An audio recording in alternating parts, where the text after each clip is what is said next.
Of all the new additions, there is a lot of pressure on center Mitch Morse. I'll tell you why in a very compelling way here on Locked On Jaguars.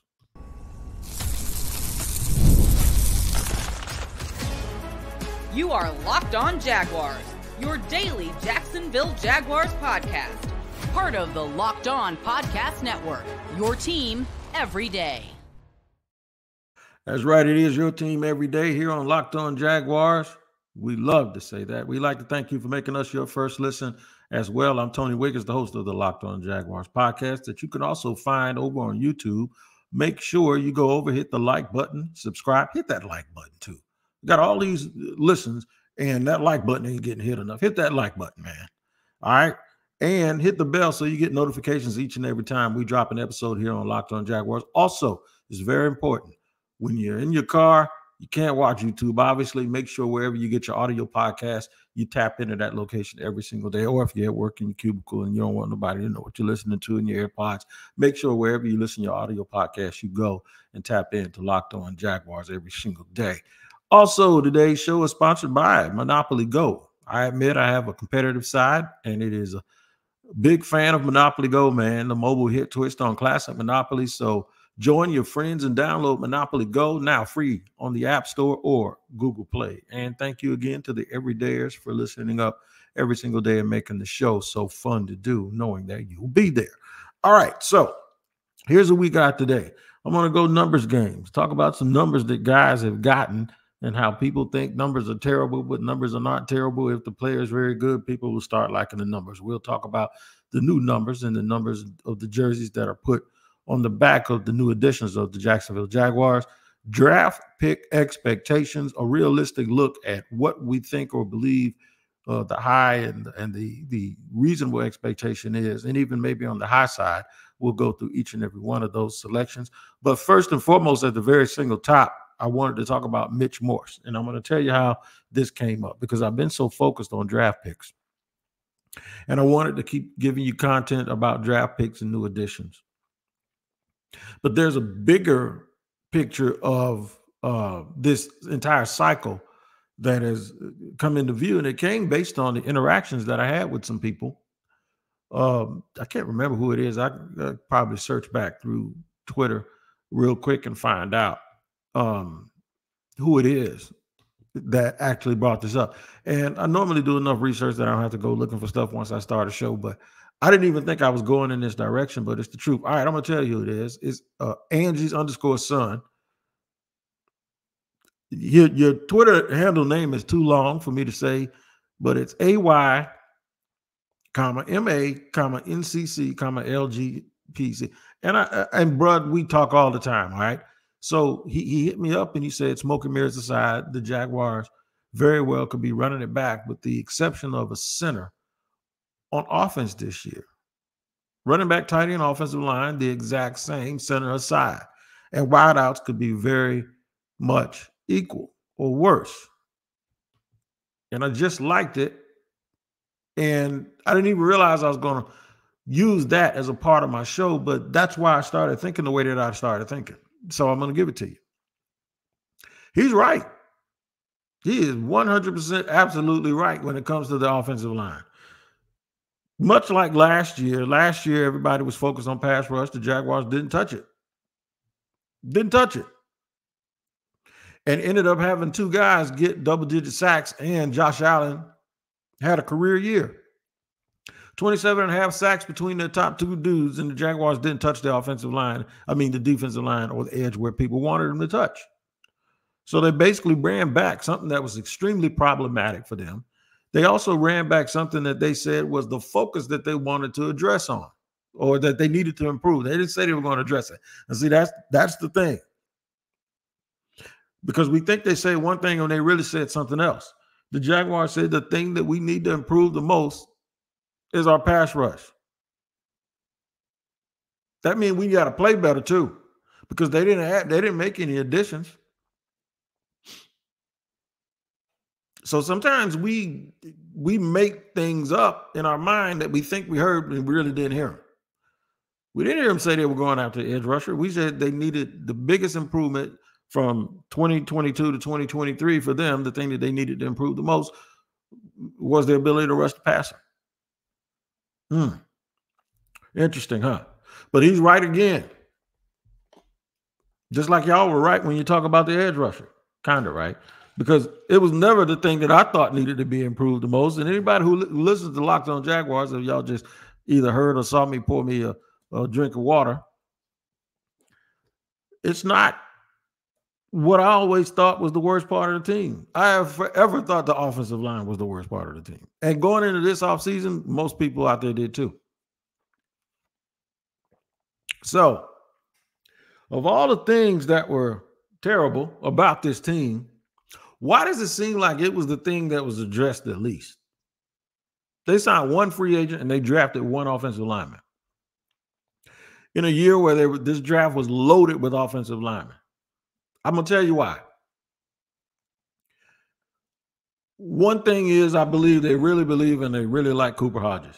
The other thing is I think they really love Cam Robinson. I also think that they believe that Brandon Sheriff is better. And there have been people that look at tape. I know Joe DeLuca talks about it a lot. He wasn't as bad as people think if you really watch the tape. And I'm not going to dispute that because the tape is right there for you to watch. He apparently graded really, really high on PFF, so I think they like him a lot. Everybody likes Anton. I even like some of Anton's food takes lately.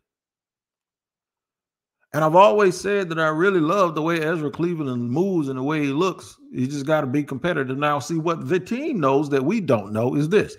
They know how healthy guys are and how healthy they weren't last year. We don't know that. So the one thing that they did do is they went out and they said, nope, we ain't taking a chance. We need to get Mitch Morse in here. We need to get somebody in here before that center, my man Luke Fortner, gets somebody hurt. So I've always operated. There was a question I asked Press Taylor about Luke Fortner when he was a rookie. This is before he ever played one game. And Press made it clear that it was a schematic fit and that they were super familiar with him because of their familiarity with the coach. At the time, the offensive line coach at Kentucky was Eric Wolford. He left after that. I think he just went back to Kentucky, but he left for 2 years. He went to go coach at Alabama. So he knows a thing or two. Nick Saban wanted him, so he knows a thing or two about football players. The connection really might be from Press and Doug knowing him, and maybe Phil Rauscher knows him because all those offensive line coaches, they go to camps and stuff, and they bumped into each other throughout the years. And maybe at some point Phil Rauscher was either worked with him on the staff with him. But I know something I found out through research today. I know where Mr. Wolford was in 2015 and 16. He was with the San Francisco 49ers when Trent Baalke was the GM. So maybe this is the little inside information of why they pick a certain dude and why they believe in a guy. Because you believe in a dude that is ultra successful. He was offensive line coach on some really good teams in San Francisco, right? Or some team, 16 and 17, around the time they were good and then they weren't good under Tom Sula. But then he's coaching at Kentucky and getting guys drafted, and Nick Saban wanted him. He goes to Alabama, and once Saban retires, he goes back to Kentucky. He must be a pretty good coach, right?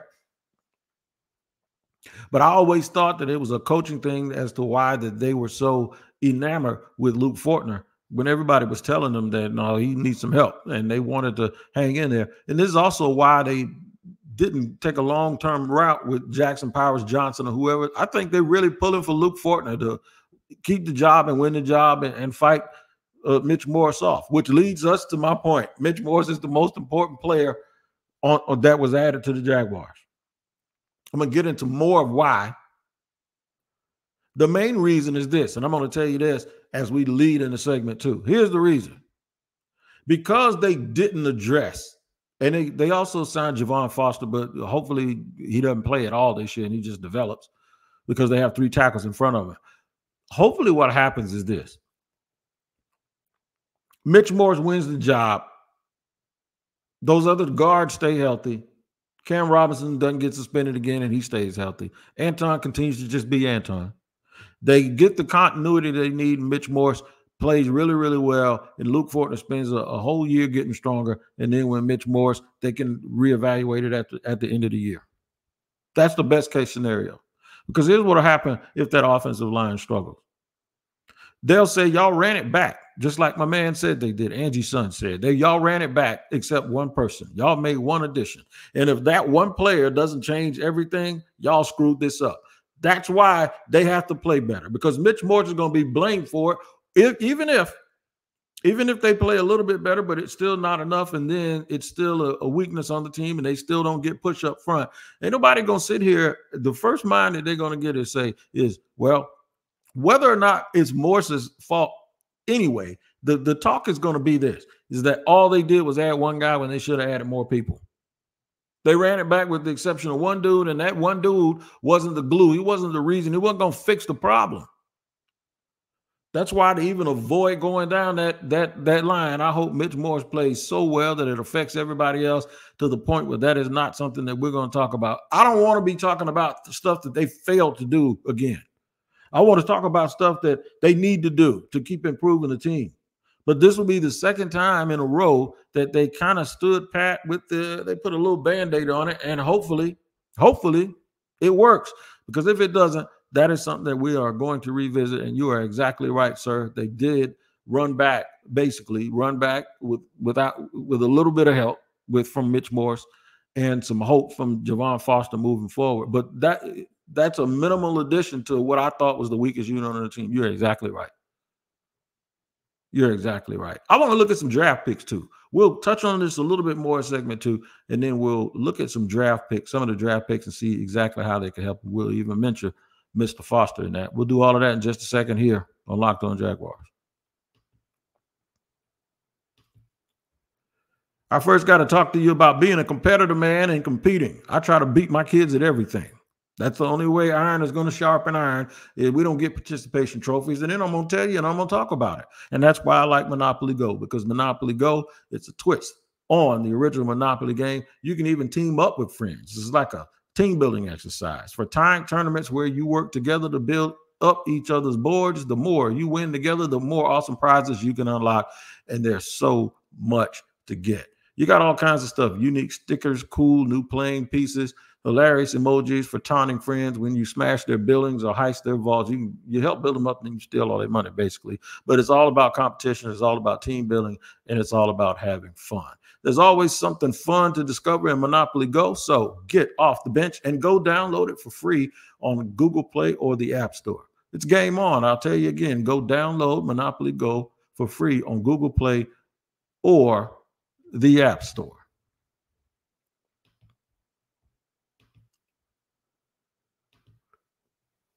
All right, second segment here on Locked On Jaguars. We're at your team every day. Always thankful for making you our first listen. Talking about the offensive line and the fact that my man Angie's son brought up something, and I read all my tweets, but then when he brought it up, and that's why I like good interaction. Like, I don't totally agree with the assessment, some of the stuff, or the Debbie Downer look or approach to it. But when something is right, it's right. You got to be able to extract something, and those are legitimate concerns. Just like I had a legitimate concern last year of the fact that when they did their final 53, they only had 2 guys on there that were 300 pounds on the defensive line. And it's not truly a concern if you're playing them one at a time, but if you're playing them 2 at a time, then that means just off the top of my head, I know I went to Duval County Public Schools, but if you're playing them together, that means if one of them gets tired or gets hurt, then you can't play 300 pounds together again. You got a guy 330 and a guy 315, and then the rest of your dudes are 290. So I'm thinking like, okay, well, maybe they're thinking one at a time. No, that's not what they did. When they lined up, they played them 2 at a time. So I'm thinking like, I look over to the bench and look for depth, and I'm saying they don't have anybody over there that looks like either one of them. So they can't be themselves, at least from a physical standpoint, if somebody gets hurt. And that's exactly, I believe, what happened in the Philly game when guys got hurt and they started running the ball right down the Jaguars' throat. It was either in Philly or Washington, one of the two. But they couldn't stop anybody. Foley Fatukasi was in the game, but Devon Hamilton wasn't himself at the beginning of the year, and then Foley hurt his ankle. And Devon, I don't even believe, was playing early. And this is why they got ran. This is why they got run on. And so this is why the overkill on the defensive line in the draft, as well as combining that with the Eric Armstead edition. This is why I don't mind it. And this is why I didn't want Trayvon going inside. One, because he can play in. The other thing is I don't want them being – you got to take advantage of the fact that he is bigger and stronger than most people that's going to be in front of him when he's on the outside. But then you move him inside and you negate all of that. You make him smaller than everybody else, and now your advantage is gone. We're going to look at those draft picks in just a second, but I want to stay here and focus on this offensive line a little bit, because for this to not be a disappointment, that's why I didn't want to call it a failure. So I'll just say, for this to not be a disappointment, this means that Brandon Scherff is going to have to find a fountain of youth and drink from it.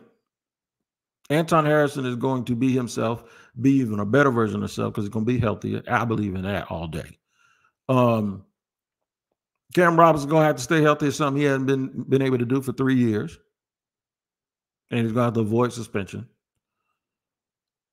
Ezra Cleveland going to have to statistically play better and not just look the part, but actually play better. And then Mitch Morse has to be the starting center. He has to be. They can't go back out there with Luke Fortner getting pushed around and run over, man. I don't care how much Trent Baalke knows that old coach, Eric Walford, and all of this stuff. Trevor Lawrence is too important. Trevor Lawrence, I'm not saying give up on Mitch on Luke Fortner. I'm saying Luke Fortner just has to get stronger or be better technically. And maybe if the strength is really, a lack of strength is really an issue, you got to wonder if he can ever get up to snuff enough with his technique and get a little bit stronger if it's not too late. You got to wonder if he's ever going to be able to do that, to do it at a high level in NFL. He's going to probably be right back out there if Mitch Morse doesn't get it right. Now, I'll tell you this now, brute strength doesn't always mean a great football player, because I heard Tyler Shatley's like the strongest person on the team, and he's been that way for years. And Tyler Shatley is, even though he just signed another contract, and we celebrate again, because that's like Bobby Bonilla. It's going to happen for 40 years. Tyler Shatley's going, I'm telling you right now, he's going to be on this team forever. But the thing is with me is brute strength doesn't always make you a great football player. So maybe there's some things that Luke Fortner can do. But right now, if Mitch Morse doesn't perform at a super, super high level, and that bleeds over to those other two guys, and they finally get this unit good, this could be catastrophic, because there has not been a whole bunch of movement. Remember, I wanted like guys like Robert Hunt. I wanted a whole bunch of dudes. I said, just go get I was just so fed up with Trevor Lawrence twisting and turning and running from people and having to get rid of the ball fast. I just said, you need to go overkill and spend as much money as you can to protect him. That's just it. I wanted to Marius Mims. I wanted to get younger. I wanted to move Anton Harrison over. I wanted to do all of that stuff. Remember? But then I also wanted Quinion Mitchell, and I wanted a big-time wide receiver. This made me understand why Trent Baalke was so busy during free agency, especially at positions that we didn't believe that the Jaguars needed to address as much. It's because they actually did need to address those positions. They actually did really, really need to address those positions, because it gave them the ability to then go into the NFL draft. It gave them the ability to go into the NFL draft and take the best player available that was obviously at a need position. However, they had filled in the other depth spots behind it, so they didn't have to go back and double back at those positions. If they hadn't been that busy in the offseason, we'd be looking at this draft a little bit differently. Realistic expectations, I think Brian Thomas Jr. is going to probably lead the team in yards per catch and maybe touchdowns. I think Christian Kirk and Gabe and probably Evan will be targeted a lot, right? I think he'll be the big play guy. So my reasonable expectation is 8 touchdowns, averaging 15, 16 yards a catch. But mainly with Thomas, the thing I want to see is I want to see him do it at the right moments in the right time, and then develop eventually into a dude that you can just eat up the entire route tree all day and keep getting first downs.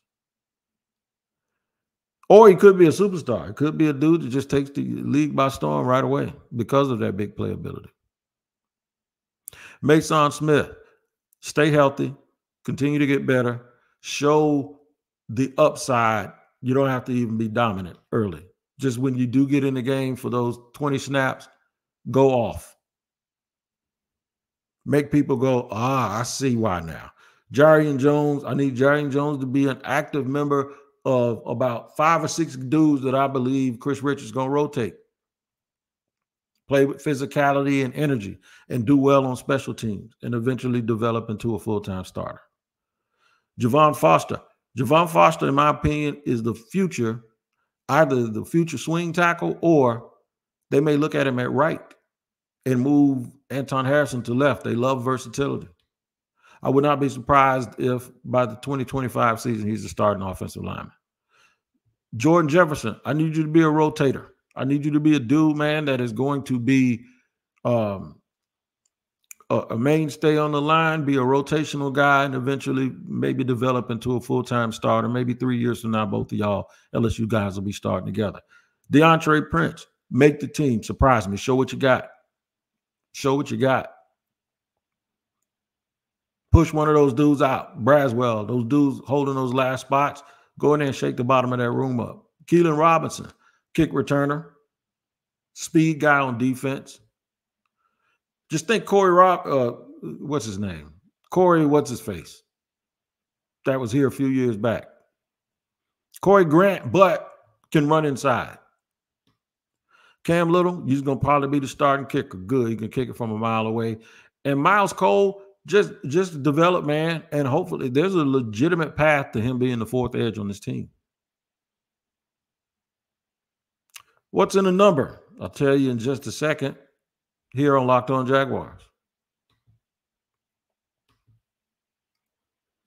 FanDuel, that's right. FanDuel is the absolute truth, and I'm here to tell you why, man, because it's winner take all time in the NBA and NHL, and these teams are going about it with desperation. And FanDuel's giving you a shot to bring home a big win of your own. Right now, new customers get $150 in bonus bets with any winning $5 bet. That's $150 to bet on spreads, money lines, player props, and more. Now, I'll tell you one thing that you really had to read up on and wait to see right before the game. FanDuel will let you know who's going to play.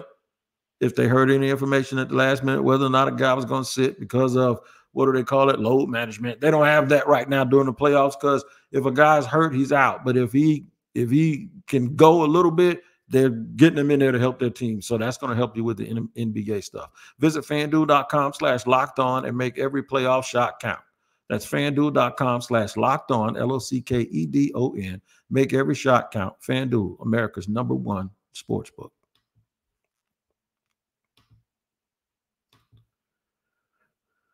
Third and final segment here on Locked On Jaguars, where it's your team every day. We thank you for always making us your first listen. If you're tired of watching Fox Sports and ESPN because the people yell all day, you got to turn your volume down. And even when you hit mute, you still hear people yelling. Make the switch to Locked On Sports today, a free 24/7 sports streaming channel program for you every day to bring you the biggest stories without all the screaming and yelling. Locked On Sports Today brings you can't miss analysis, opinions, and news, streaming 24/7 on YouTube or the free Amazon Fire TV channels app, part of the Locked On Podcast Network, your team every day. All right, man, jersey numbers for the newcomers. Gabe Davis is going to wear number 0. That's right. That's Calvin Ridley's old number. Gabe Davis is going to wear number 0. I saw Devin Duvernay is wearing number 12. That looks good on him. I think that's pretty good. Number 12. Number 12 is pretty good. The kicker is wearing 39. The kicker will be wearing number 39. I'm going to tell you something about numbers, and this is why I wanted to bring this up, because that's a very kicker-like number. I think the worst number to wear in football is for number 47. But guess what? If a player can play, he will turn that number into a household jersey. I'll give you the best example I'll never forget this, ever. When Eric Dickerson got drafted, he was one of my favorite players, man.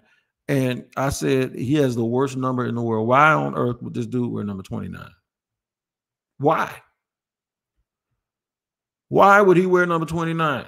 And then he starts running down the field with those goggles on and that neck pad, and number 29 never looked so good on a running back. When I was a kid, all the guys wanted to wear number 12 as quarterbacks. We never thought we'd see these quarterbacks with all these one-digit numbers, number 1 and number 2. And then Peyton Manning came at number 18. Like, man, what the hell is that? And guess what? He made it look good because he wore it. Eric Armstead is number 91. Ronald Darby, number 25. His jersey number at Potomac High School in Forestville, Maryland. I went to Potomac High School. Was in Oxon Hill, Maryland, my bad. I actually went to Potomac High School as a freshman. That's right. Gabe Davis is 0, as we said. DeGara, the tight end, is 81. Duvernay is 12, like I thought. Gibson, edge, is number 50. That's Shaq Quarterman's old number. All right. Mac Jones is number 10. Johnson will wear number 2. Morse will wear 65, same number he wore before. Patterson will wear 38. Darnell Savage has chosen a single-digit number and will wear number 6. Interesting. Very, very interesting. If guys can play, the number won't matter. Think of some other numbers, like ugly numbers, and then all of a sudden when somebody got the number didn't look ugly anymore.